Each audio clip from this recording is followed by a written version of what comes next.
Hello and welcome back to my channel, and thanks for rejoining me with my Advanced Dungeons & Dragons solo campaign. We are still in the ruined temple of Darkwater Lake. The tension is growing. The characters, they are feeling quite weary now. They have been down in this dreadful place for several hours. They have had confrontations with goblins, 10 in batches of 10 times 2. First one, quite an intensive fight, which resulted in a number of quite grievous wounds to the party. And the second, they used one of their main offensive weapons in the form of Adeline's sleep spell, and managed to dispatch 10 of them. They do have quite a lot of incriminating evidence around the ruined temple now. About 20 disposed bodies of goblins. Will they be discovered? That is the question. We left them last time. They had come into a room, a storage and supplies room. I have decided I'm going to draw a little bit of a picture for that one.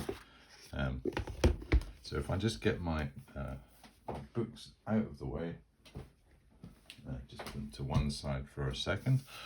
Make sure that is in camera. So we have our characters. They had bashed the door in. What they saw before them was, let's have Dagobert with his light. I think we had Lindris, Adeline, and Tristan doing the heavy pushing, and we had Anarian just waiting behind with his bow ready, so that he could surprise any occupants. We discovered that this room was empty. So we discovered an empty room, and also in the prior room we had, and I'll just have a quick flash up of the prior room, which is about the same kind of shape, but on those dimensions. And just to put you completely in the frame, I'll just get my overall schematic of dungeon. So this room 2 is this one. It's a bit difficult to see on such a elevation. And this room 3 is this one here, with the 2 doors on the east wall. So we've come in the north wall through this door. Yes, that prior room, we had discovered a grate and a rogue goblin scavenger loose and active. So will that goblin make a reappearance? We'll have to wait and see. Also, Tristan, we ascertained that he, in the kind of spirit of fairness, I thought he should have maybe some additional burdens of the grievous wounds that he had. So he has to rest after in any form of exertion, and an additional 1d6 rounds. So that penalty was taken into account when we were trying to hide all the bodies of the goblins under the rushes. And we're also going to have a goblin patrol check whenever we do a wandering monster check. And if we just get our overall time analysis, this is where we're sitting. We've just had a wandering monster check. We are now going into the 4th hour. So we are at we'll be at 12:40 going into this room. So I'll put 12:40 down. So we really have been down quite some time in this dungeon. Are we pushing our luck? We really need to get a bit of a break. We need the big find, and maybe we can skedaddle on the back of that, and then come back forearmed with the knowledge. I was thinking about different ways of approaching Darkwater Lake, and I have noticed that Anarian, he had a previous life, or he had previous skills as a river sailor. So maybe we could use some form of boat to get us over to the island. Who knows, maybe even there might even be some boatmen on this island that use it for supplies.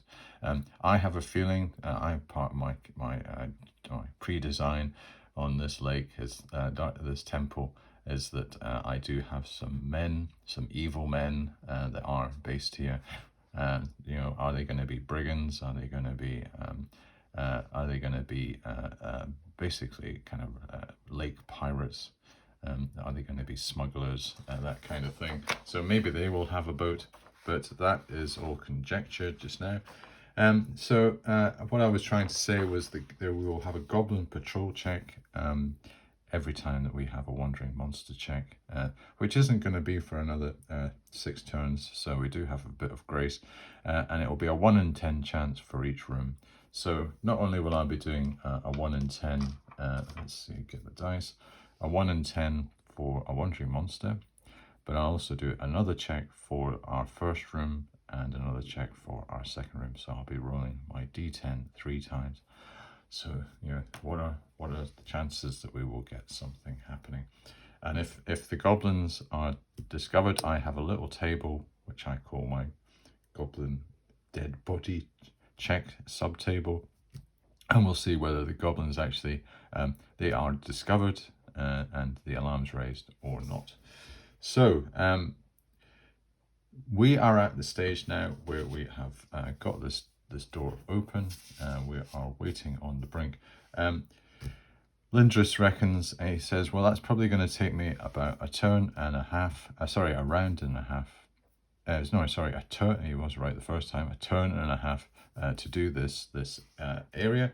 So let's just give a bit of a description of what the storage and supplies room is like.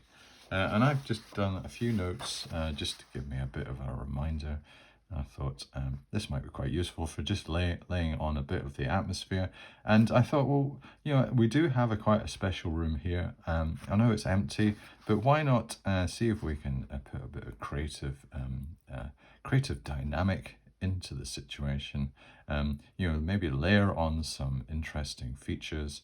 And show what we can really do if we just maybe put our mind to it and bring in a couple of little sub features that can just spice up that solo experience. So the storage and supplies room, the chamber is chill and hollow sounding. Its stonework cracked with age. The ceiling bears deep fissures, though through which dust drifts whenever the moaning wind gusts through unseen apertures. The sound resembles a dirge or whispered chanting, unsettling in the silence. So quite an intimidating atmosphere. Mats of pale fungi grow in damp corners, some faintly phosphorescent. 2 heavy bronze incense burners hang from corroded chains near the center of the room. So we do have these incense burners hanging from chains in the center of the room. So that's our first feature that we can identify. And then there's things like fungi in the corners. And we do notice there's quite a lot of build-up of fungi on the north wall. So is there any particular reason for that? Faintly phosphorescent, which sounds very strange. So the incense burners, they hang from corroded chains near the center of the room. Their bowls are filled with ash and brittle resin clumps. So on searching, that is what we will find. A scattering of broken crates, splintered manacles, and scraps of rotted cloth suggest past use as both storeroom and prisoner holding cells. So these are the assumptions that we're coming to. Our minds are racing as we go into this. So we are moving into the room. Lindris is commencing his searching. We are taking in the surroundings. Very wary. You know, Tristan is maybe saying, you know, beware, there could be traps, so be careful with your footing. I do not trust some of these flagstones. The cracks in the ceiling is not a good sign either. Niches in the southern wall, shaped like shallow crypts, contain fragments of bone and gnawed wrappings. So we've probably got some little niches in the southern wall, like crypts, that you could imagine that bodies have been placed into, you know, full of well, not full of bones, but there are fragments of bones in there. So the characters, while mapping the dimensions of the room so as not to waste a valuable time, also perform some more intensive investigation. The success of this activity will determine if any time penalties accrue. So the basic is that it's going to take Lindris 1.5 turns to map this area sufficiently on his general map. So if we put down 1 turn and we add on 5 rounds onto that, so that is fair, and that will be the time limit that we are currently working to. And what the other characters are going to do, they say, well, right, while Lindris is mapping, we can probably put Dagobert, if you maybe just help Lindris with or what might be a better idea, and this is what Dagobert suggests, is why don't I put my lantern down here and I will help with the search as well. And if we have the lantern in the center, that's going to provide enough radiation of light into the room that Lindris has got enough. And he's got these highly developed elf eyes too, so he doesn't need maybe quite the luminosity to help him with his task. And he says, right, that will probably work for me, Dagobert, and that releases you for other duties. However, we do still want to maintain some form of guard, and we think the best placed individual for that would be Anarion with his bow, his automatic self-loading bow. He can be the eyes and ears of the party, and he can maybe just make sure that nothing is following them through this open door, which they're probably spiked slightly open, just to make sure that it doesn't close in on them. And also maybe keep a wary eye on these doors, make sure nothing comes through there. But that releases the rest, Adelind, Tristan and Dagobert, to maybe search first of all into these incense burners. And also I have decided, just while we're doing this, that I'm going to have a little bit of an interesting, what I call atmospheric events. So for every 5 rounds we spend in here, I'm going to roll a d6, and then we're going to have a bit of an atmospheric event. So as we are searching for our first 5 rounds, and I'll just make a little note on my post-it note. So we'll do 5 rounds. What is the atmospheric event that is affecting our little room? And I get a 5. And all right, so the open door creaks from the draft, echoing like a faint scream. So even though it is slightly pinned, maybe it just moves slightly on the spike, and an area maybe has to just nip across and make sure it doesn't slam shut.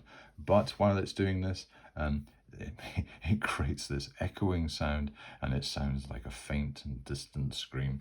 So not only have we got a bit of an issue with the door sliding backwards, which maybe they made Anarion jump a little, but we have this rather haunting and faint scream affecting our morale and senses. So that wasn't too nice. But while that is happening, while the scream is maybe echoing into the distance, we can do a bit of a deliberate search, and we think, right, well, let's try with these incense burners first.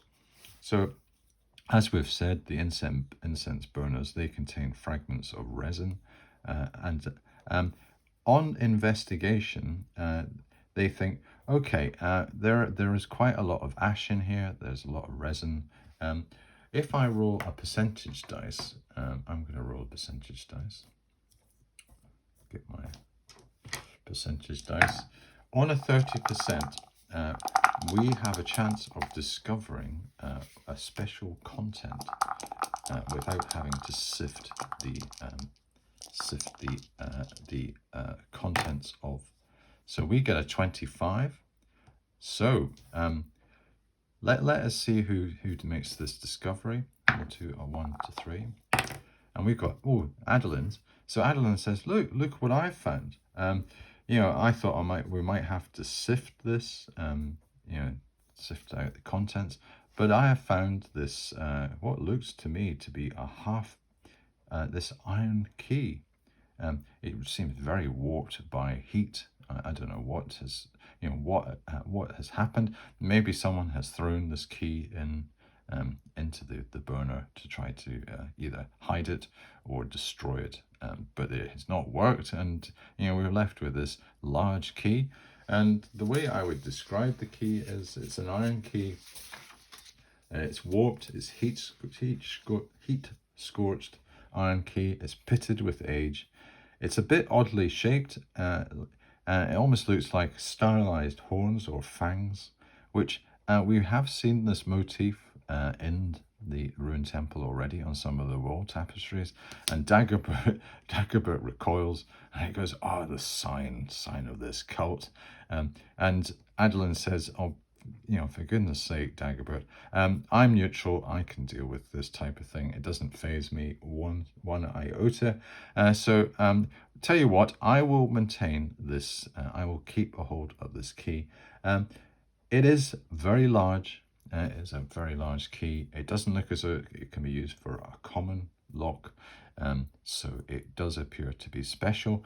And as a group, I would say that we feel that it is quite a significant find, even though it doesn't seem to be intrinsically valuable in itself. So I would say that was quite an interesting discovery for the characters.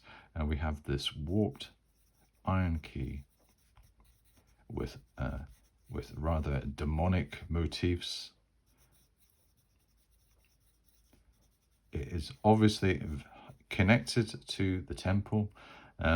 Was it discarded? Was there an attempt to try to hide it? It has been hidden in this chamber for a very long time. Potentially 170 years since the event. It seems to bear some form of significance. Will it be of use further down the line in our adventure? So that is the first thing that we do. So we think, right, that's taken us maybe the first 5 rounds. So the next 5 rounds, and we will get another atmospheric effect that we can roll for. And Arian's thinking, right, I hope it's not this wind again, because I don't want to have to put my foot in it. So we get a 6 this time, and on my little chart, nothing occurs, but the silence deepens. So maybe that is even more sinister, that we get this silence deepening in the place. So they're all feeling shivering away. So they think, well, what are we going to look at next? And Lindra's going, I'm quite happy just doing. He's been doing this section over here. And they say, Lindris, is the light okay? And he says, yeah, that's fine. Yeah, I'm doing okay. I'm just checking away. And there's a few kind of funny flagstones over here that you might want to check out. I have been noticing as I've been going around here that some of these, potentially there might even be something underneath them. With my elven senses, that could be something that maybe to bear in mind. And they say, well, okay, well, what we're going to do is maybe check out this fungi first. On the north wall, it does seem to be rather large and fluorescent.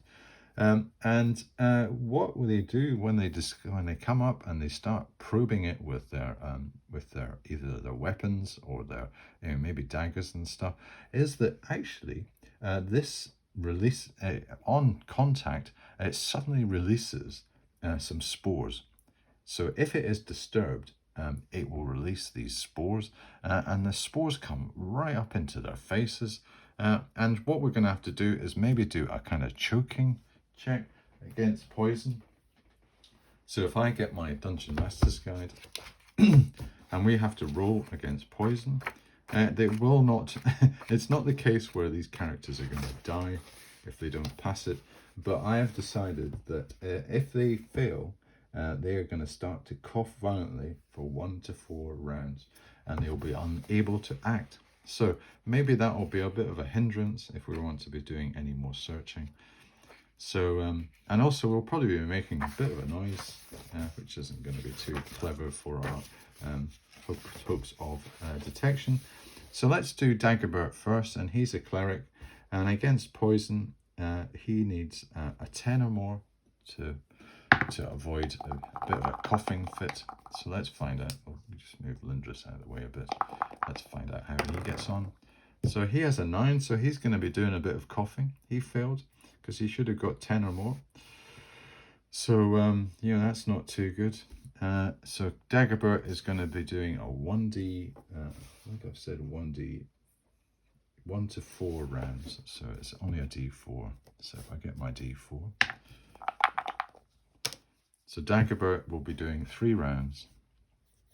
Dagobert, cough. So he goes, oh dear, I've just got this, it just scooshed up right into my face. And he's trying to explain, and they're saying, Dagobert, just get it out of your system, for goodness sake. So he carries on coughing. We've got Tristan, and he classifies either as a fighter or a thief. So I'll find out which one is best.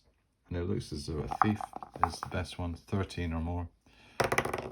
So no, Tristan, he succumbs to the coughing. So Tristan, and how many rounds is he out incapacitated? 4 this time. So Tristan's coughing away. So we can come to Adelind. And Anarian is going, for goodness sake, you're going to have to try to keep it down a bit. Yeah, that's 2 of you coughing away. Let's see if Adelind does it. She needs a 14 or more. So it's not, it was Dagobert was the one we were relying on because he only needed a 10. So yes, Adelind gets it on a 20. And in fact, she's probably so good that maybe she'll be able to act and relieve our characters a bit. So, and remember, she's been very useful in the staunching of Tristan's wounds. And I think from memory, this is what we call secondary skills in action. Let's have a quick look, because this just reminds me of what Adelind's about. She was a bit of a gardener, wasn't it? In her secondary skill life, gardener. So maybe she knows a wee bit about these spores and stuff. And what she says is right. I know, and because she got such a high saving roll, let's put this into practice. She says, I know how to deal with this. I've seen this in my, I was going to say in my garden, but I have come across these fungi. They grow in dark places. This is how you deal with the spores. And she explains, and maybe that what we can do is maybe knock a few rounds off, maybe half. And she can really help Dagobert and Tristan. She says, there's a special way you have to lie down or do something based on my instruction. So she probably helps. So that is good, Adelind. We like it. So Adelind does not succumb, and she actually helps the other 2 characters and maybe manages to muffle their coughs and not make it sound as bad as it could have been. So that takes up that time. It looks as though the fungi is to be kept at bay and stayed away from. And Adelind says, look, you don't really want to be taking in these spores too much. They are dangerous with long-term exposure. If we stayed in this room for maybe a few hours, we might suffer. We might get some sort of respiratory ill effects. But seeing that we're only going to be in here for a while, because we certainly don't like the feeling of this room, that shouldn't be too much of an issue. So we have had our little dalliance with the fungi. The next thing we do is say, all right, okay, let us do a bit of a check on some of these cracked, across the ground, on the flagstones on the floor. There's quite a number of cracked ones, and what they do is they try to go for the cracked ones and do a bit of detection and sort of do the tapping thing with either their daggers or their maces and staffs and whatever. And we've got 3 of them that can be deployed on that. So this is going to maybe take the next 5 rounds to do that. And what we're going to, and probably what's happened is maybe we will eat into into another 5 rounds. So we might have to do 2 atmospheric effects. So we'll do our first one, just to see whether anything happens. So we get a 4. A fungus patch shivers, though no air touches it. So maybe this actually it's almost like it's alive. It's as they move away from the fungus patch, they go, "Oh no, what is going on with this? It's phosphorescent, and my goodness, it's shivering." Adeline, you're a bit of an expert on this. Is it going to attack us? And she says, "Do not worry. This is just maybe a reaction that happens when it releases the spores. It has a kind of aftershock." That is what we are seeing here.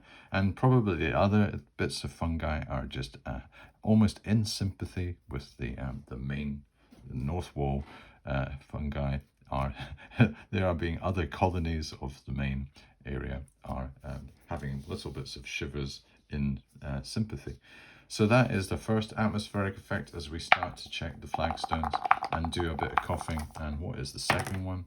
We get another shiver of the fungus patch. So the fungus is shivering away. It's not really releasing any more spores, but it is rather quite an intimidating.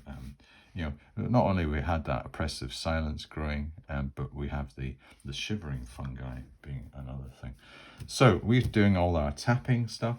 And what I'm saying is that each of the characters, on a 1 in 6 chance, they might find something under one of the flagstones.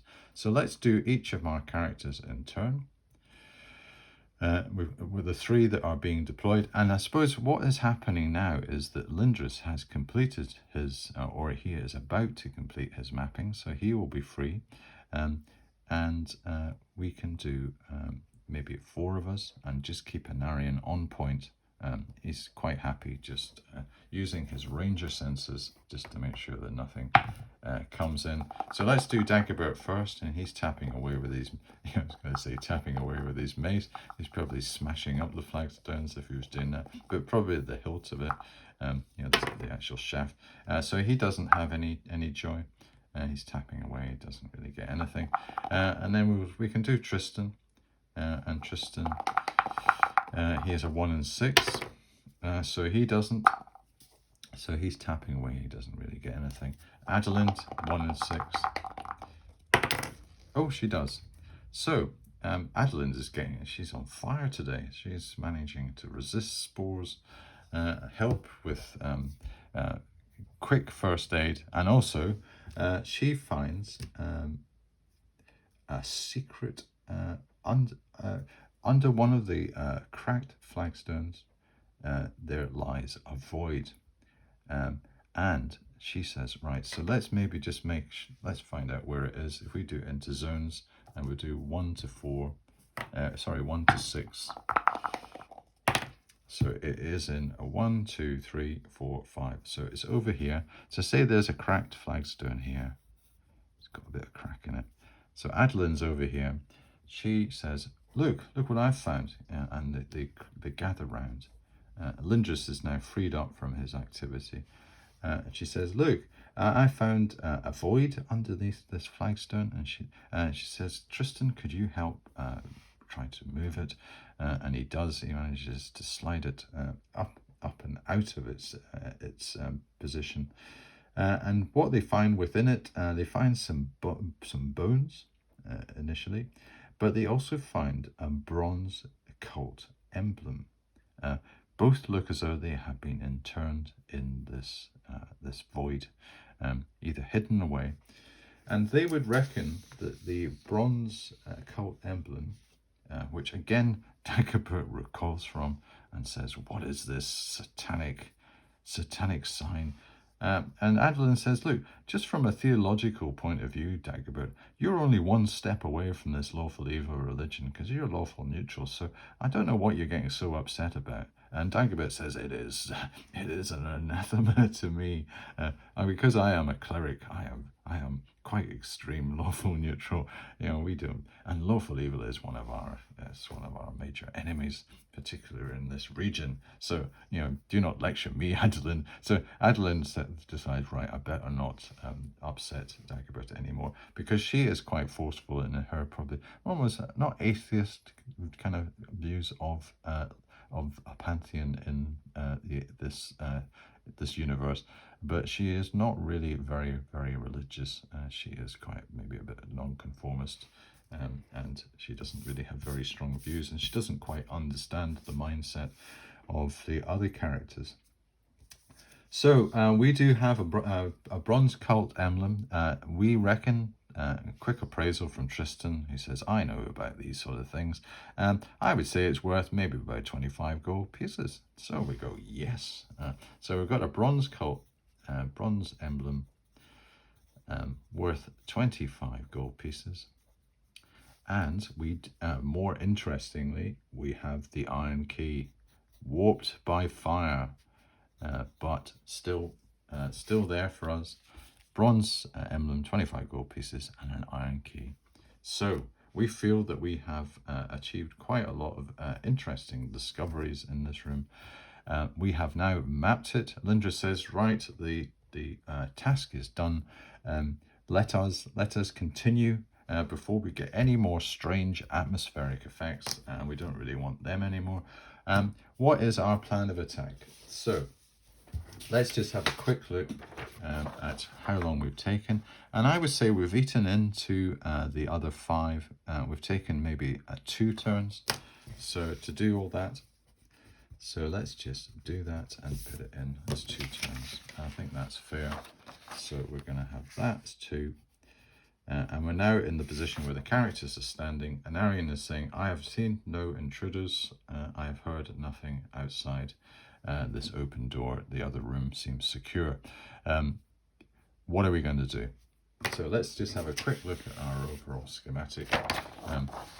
Our choices are, well, the things that we haven't done is we've still got a lot of doors that we haven't gone through. So we haven't gone through this one, this one, this one, this one. We have 2 in here. So there was no more doors in room 2. I think Dagobert would probably argue that let us carry on forward for as long as we feel that we can.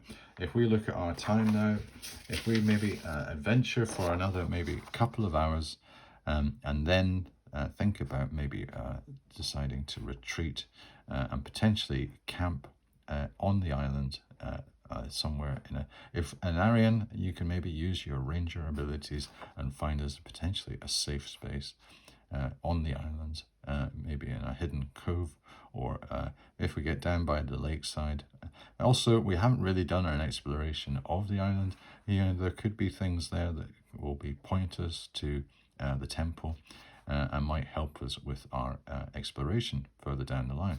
So then they say, well, that is quite a good strategy, Dagobert. I think we will go for that. And that also gives us a bit of a time limit to say that we are not going to stay down here ad infinitum. And we certainly wouldn't want to spend a night down here. So that also leads on to whether we are going to go through door 1 or door 2. So I think it's just a straight case of door 1 is 1 to 3. So it's going to be door 2.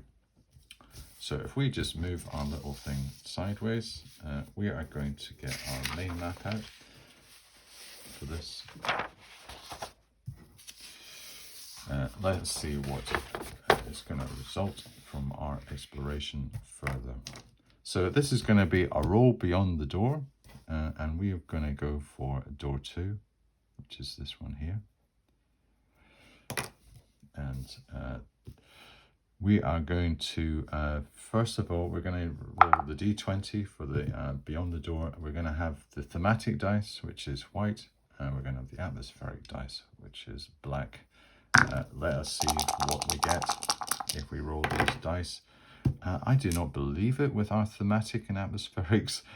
We really are going to town on it. I potentially, when I mentioned last time, I might have to tune it down a bit and say it's now, we roll a d10 and we get on a 9 or a 10, not a 5 or a 6. But we've just been rolling very high, 2 6s, my goodness. You've actually seen it. You've seen it here on this channel. It's not like I'm just creating this out of nothing.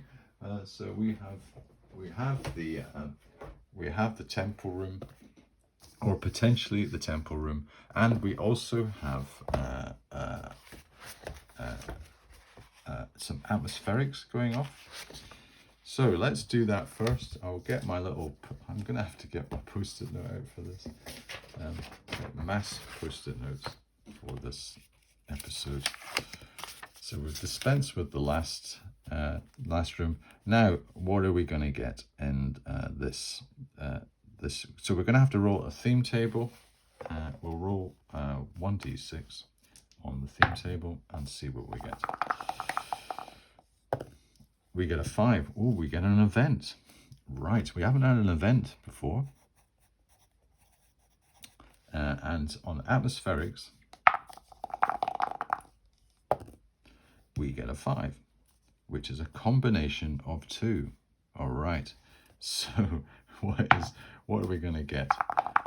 Let's find it. So a combination of 2, we're going to roll a d4 for that now, so that we can get these things. So we get air current as 1, and we get unexplained sound and noises. So sound. Okay. Now, with the actual roll itself, I think I got was it a 6? Because that's what I've got here on my d20. I think I'll just roll that again because I didn't really take any notice. I think that's probably the fairest thing to do, because I could stop the video and go back, but I don't want it to the continuity of this episode.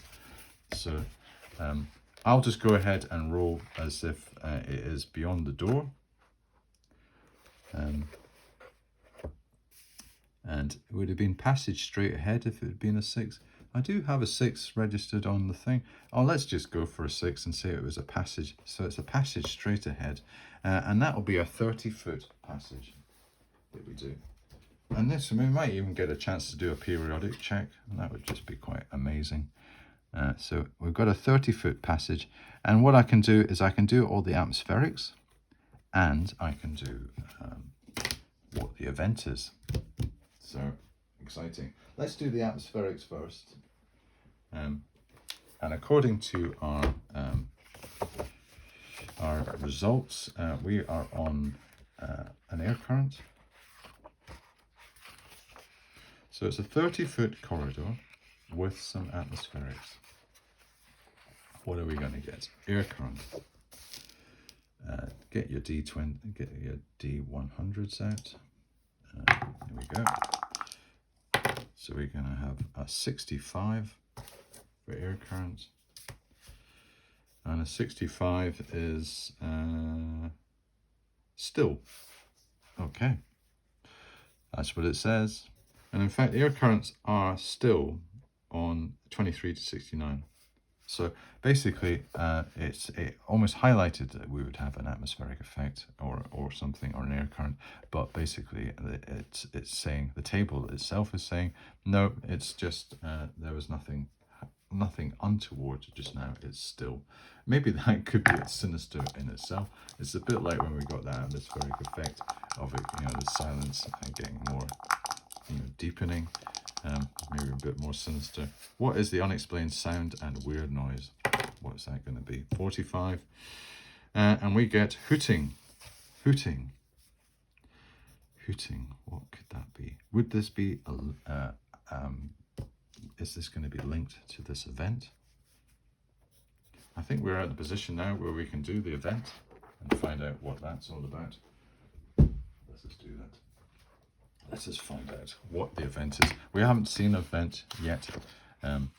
Pray tell, Brian, what are you going to do on the event? So we've got temple rooms. We have an event, and we roll a d6 for an event. So I'm just going to go ahead and do it and find out what we've got and apply it to the characters. We're going to have a 3. Unsettling discovery. The characters stumbled upon a recent unsettling discovery. Perhaps a disturbed grave, crude symbols scrawled in blood on a wall, or a partially consumed carcass of an animal humanoid. This suggests that something or someone else has been here very recently. Ooh. Roll on the encounter table immediately, but the monsters gain a +1 on surprise. Are you surely not surely not events table? Are you saying that there's going to be an encounter table immediately, and the monsters gain a +1 on surprise? So yeah, so maybe this is something to do with the hooting. Yeah, there's a bit of hooting going on. Right. So let's just read through this again. Characters stumble upon a recent. So, right. So probably, depending on what is that we encounter, this is automatic, by the way. An animal or humanoid carcass, partially consumed. Oh dear, this sounds very, very, very nasty. Okay, I'm going to have to get my encounter table out. Trying to remember where that is. Just have a quick look. Yes, here we go. So, I have we substitute the Dungeon Master Guide's tables for these specific tables for both occupants and wandering monsters. And we refer to the Dungeon Master's Guide for the numbers and the effective monster level, and we cap them based on our formula. So we know all that, that's good. So we have our D10, we keep on getting a 6, we keep on getting these goblins, we've had them twice. Are we going to get something different? So we're going to get our D10 out, and we're going to find out. Now remember, these monsters, or whatever they're going to be, are going to get a +1 on surprise. So Anarian, he might be a bit on the back foot for this. So skeletons. So skeletons. Okay. Our old favourite skeletons. Okay, skeletons in. So there are some skeletons in this corridor. Maybe it might be interesting to find out what is beyond this corridor, but we don't really know yet because we can't really see that far. We're at our torch limit into the murky depths. There's a hooting sound. Do skeletons hoot? And what else? What other clues point towards what we see? We get this. So, okay, crude symbols scrawled in blood, consumed carcass. Disturbed grave. Right. I might have to basically just to make sense of this, because these aren't like a wandering monster. These are skeletons, and I want to try to make it quite realistic how we've come across these. I'm not when I say realistic in a fantasy setting, I want to try and make it sound plausible. That's probably the best way. I think what I'll do is I'll maybe just, because I can see that the time is moving on. We're probably at the limit of our schedule anyhow. What I'll do in the next episode is I will create a little bit of a scenario with these skeletons, and bring in why there's a hooting, what this unsettling discovery is all about, and potentially maybe craft in what is beyond, because maybe we could do that just now, and just sort of as solo gamers we know what is beyond that, and I've got something that we have agreed and seen together on the channel. So we would do a periodic check ordinarily when we get to the end. So let's just find out what is at the end of that corridor so that I can factor that into my little calculation of what's going to happen in the next episode. So we're going to get an 18. So it is a dead end. Dead end. Yeah. Oh, but it could be checked for secret doors. So maybe, right. So, okay. So maybe the skeletons are using a secret door. They have maybe popped out of a secret door. Maybe this is, it could be there's like little alcoves and almost like a crypt type thing. And they are in little crypts, and maybe they pop out. Maybe that is what this is. This could be, it's not a corridor, but actually it could be a series of crypts, and there are almost secret doors where these skeletons, maybe how many skeletons there are, and maybe we can determine that. And they will be triggered by the fact that we've come through this door, and we have basically announced ourselves. I haven't even checked whether maybe that is what we can say. I didn't even do the open door thing. I'm going back to basics and doing the bit of the push. We could say that this door has proved not to be difficult to open, and that could be the reason, so that you can come in and you actually set off this almost like a little trap that maybe the cultists have laid here. They have enchanted these skeletons to act as guardians of this room, and maybe the indoctrination room, and these potentially even these are victims, prisoners that they have turned through their necromantic practices into guardians, and they use this as their kind of chamber to store their guardians. Let me have a think about it. I'm maybe clutching at straws a wee bit, but the fact that maybe this door has been quite easy to, and that's me getting around the fact that I haven't checked for it, which I should be doing in every case. I think I was just getting a wee bit excited and ahead of myself. But it is interesting that we have now an event. We have these skeleton opponents. How are they going to be treated? I think that's where I need to maybe just come up with some ideas about the fact that they are maybe in little crypts around about, and they could be popping out. And to make it a bit more, as I said, the word is plausible. I quite like just maybe a bit of time just to think about that. And I think I've always mentioned this as a solo role player. You would probably you would go away, you would have your cup of coffee, you maybe have a wee think about it, and then you come back and think, oh, that was a good idea, we'll put that into practice. This is exactly what I'm doing. I'm just going to go away and have my cup of coffee and come back. Okay, right, I think that's what we'll do. Quite an exciting discovery for the characters. Potentially, I have not rolled any treasure, but there could be things in the crypt. Will it have something to do with the iron key that we have? We do have this bronze emblem. Maybe we could brandish the bronze emblem. Maybe that would have some form of control over the skeletons. We do have Dagobert, who has got his turning ability. I think we're going to use that. We're going to make these... I don't know where they're going to scuttle off to. They're probably maybe they disintegrate if they've got nowhere to go. We're going to use Dagobert's turn undead. It's going to be full-on undead confrontation next time. Looking forward to it.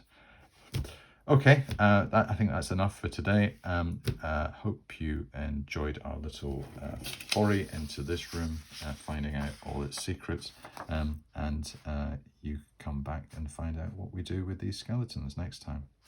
Right, thanks for watching, and I'll see you next time.